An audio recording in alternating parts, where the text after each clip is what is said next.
ओ भाई तू बर्तन मांझी रही? अरे छोड़ छोड़, ठंड में काय वाले हाथ ठंडा करी रही। अरे मम्मी जदे यहाँ नहीं आई थी, जदे भी तो तू बर्तन मांझती थी। अब दो बर्तन तू ज्यादा मांझी लेगा तो कहीं दिक्कत तो आएगा कहीं है? चल उठा बाबू तू तो, चल तू तो यहाँ की एक से जद देखो जदे बर्तन मांझा पर लगे थे, रोटा बनाओ पर लगे थे, बासी तो फेंकाओ पर लगे थे, का बोले के मां भैरा कहीं डुबली होए था कहीं सब जरा खाई पर लाया बहू के।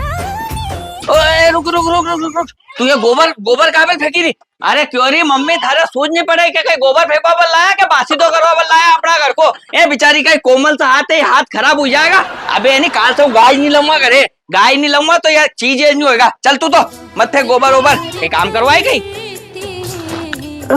अरे अरे मत उठे ठंड में, 5 बजे की कहीं करे पड़ोरा की उठी के ने। अरे मम्मी चिल्लाएगा। अरे कहीं नहीं चिल्लाएगा, सुजा हूँ कही दूंगा। अरे मम्मी तू तो था हिसाब से चाय माने ले।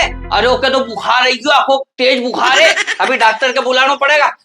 बड़ा हरामी है तू तो आंख बंद करी के ने। ए ओके बुखार आई क्यों, चाय माने ले तू।